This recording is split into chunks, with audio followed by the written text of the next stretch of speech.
In the closing days of 2025, a new federal policy has taken center stage.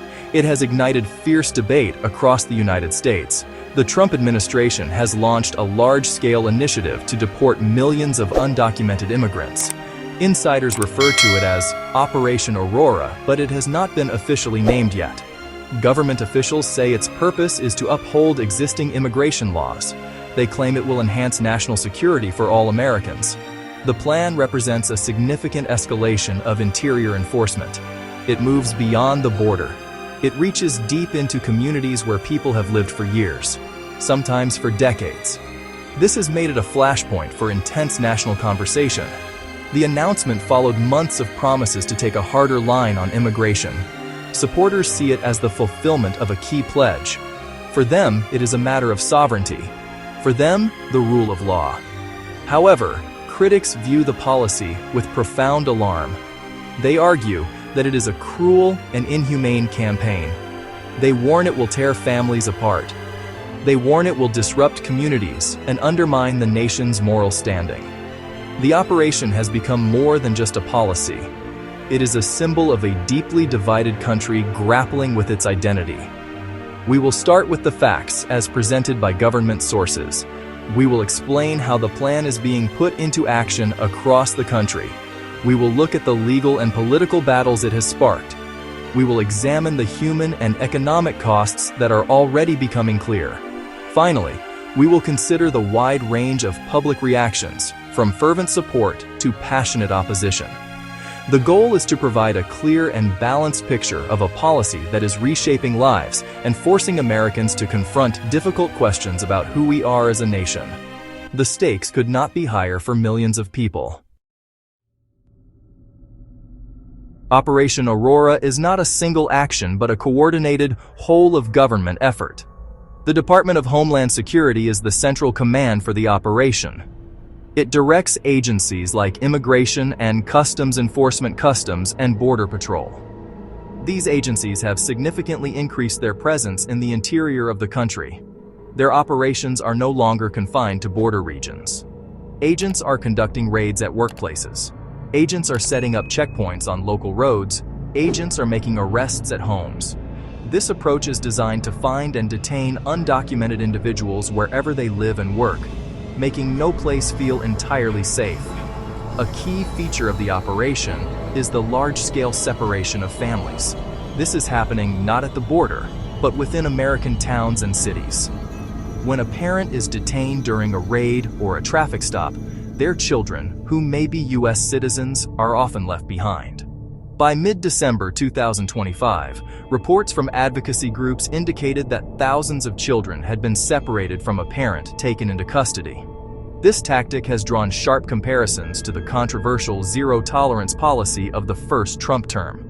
Officials argue that these separations are an unavoidable consequence of enforcing the law against individuals who are here illegally, regardless of their family status. The government has also made significant changes to the immigration court system to speed up deportations. Many detained individuals are being processed through expedited removal proceedings. Some are not even appearing in court, with deportation orders issued for no-shows even when attorneys claim their clients were not properly notified of their hearing dates. Programs that once offered a measure of stability have been targeted is being aggressively curtailed. This has stripped legal protection from many long-term residents. These tactics together create an environment of constant pressure. The goal appears to be not only to deport those who are caught, but also to encourage what officials call self-deportation. The idea is that if life becomes difficult and frightening enough, some undocumented immigrants will choose to leave on their own. This strategy of widespread enforcement is intended to send a clear message that the administration is serious about removing all who lack legal status. Critics, however, argue that this approach amounts to state-sanctioned terror, deliberately inflicting fear upon entire communities to achieve a political objective. You know, it's a stark contrast of perspectives. Implementation of the plan immediately triggered a wave of legal challenges and intense political opposition. Civil rights organizations, immigration lawyers have flooded the courts with lawsuits. They argue that the administration's tactics violate constitutional rights, due process, equal protection. One of the most significant legal battles reached the Supreme Court. The administration attempted to use the Insurrection Act to deploy National Guard troops in Illinois to assist federal deportation teams. The state of Illinois fiercely resisted. In a landmark ruling, the Supreme Court blocked this use of the National Guard, affirming states retain certain powers over their own forces in domestic law enforcement matters.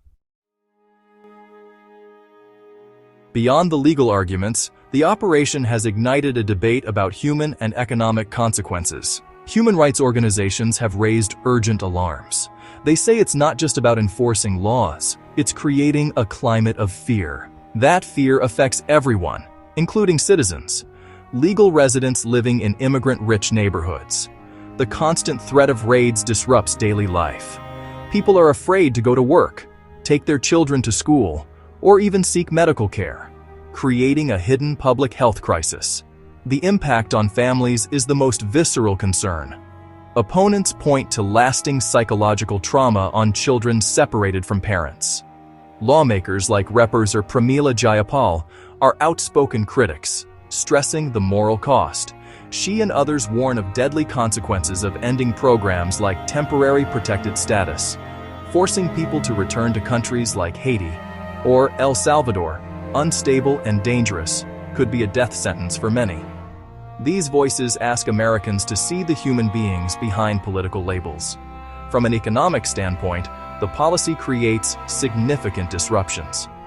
The Economic Policy Institute warns mass deportations could cost hundreds of thousands of jobs. They estimate up to 400,000 direct care workers could be removed from the workforce. These workers primarily assist the elderly and people with disabilities. That would create a massive caregiving crisis for vulnerable populations. Industries like agriculture, construction, hospitality, long reliant on immigrant labor, face severe shortages, which could push prices up for consumers. As 2025 draws to a close, public reaction to the operation is starkly polarized, mirroring deep divisions across American society. The national conversation is playing out in town halls, on social media, around family dinner tables. Online platforms are flooded with extreme emotional responses. On one end, vitriolic posts celebrating the raids and calling for more enforcement. On the other end, passionate defenses of immigrants' humanity and contributions. Many call the policy a moral failure and a stain on the nation's conscience. This digital battleground shows two very different visions of America's identity. Supporters come from various walks of life. Many frame it as law and order. They argue a nation must control its borders to be sovereign. Some point to past large-scale deportations, like Operation Wetback in the 1950s. They believe strict enforcement deters illegal immigration. These voices are frustrated past administrations didn't do enough.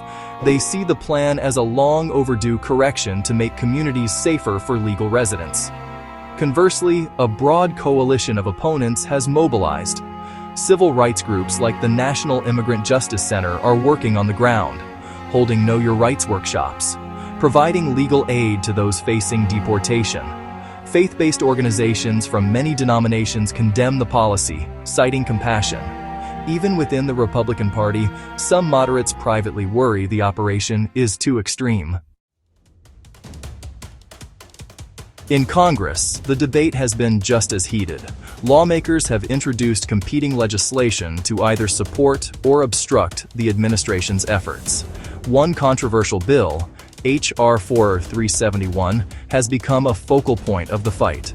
This bill seeks to expand the authority of federal agents to search and detain unaccompanied minors and to extend the maximum time children can be held in detention facilities. Supporters of the bill argue it is necessary to close loopholes human traffickers exploit. Opponents, including pediatric and human rights groups, decry it as a cruel measure that would further traumatize vulnerable children seeking safety. The conflict has exposed deep tensions between federal and state governments. Some states have cooperated with the operation, others have declared themselves sanctuary states. These states have enacted laws limiting local cooperation with federal immigration agents.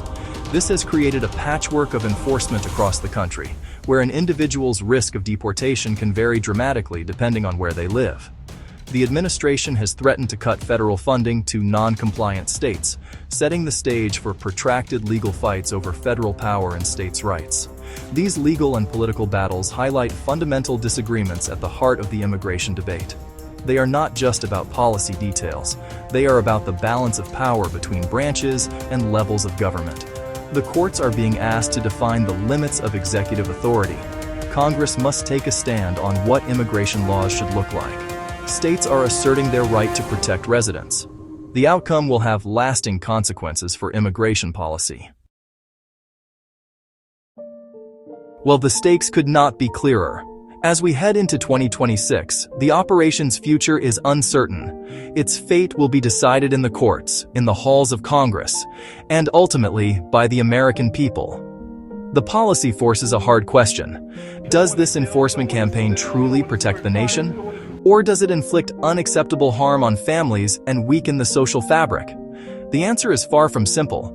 This operation will be judged not just by numbers removed, but by its lasting human cost and long-term impact on the economy and the soul of the country. The choices in the coming months will help define America's path forward. For communities, the loss of neighbors and workers creates uncertainty and fear. For the country, Operation Aurora forces a reckoning with complicated issues of law, security, and humanity. As we stand on the cusp of 2026, understanding this policy is essential for every citizen. It touches upon the core values that define the United States and will undoubtedly shape its future for years to come, regardless of one's personal views on the matter. The stakes are high for many. For undocumented families, the threat of a knock on the door is now a daily reality. The operation has become more than just a policy. It is a symbol of a deeply divided country grappling with its identity.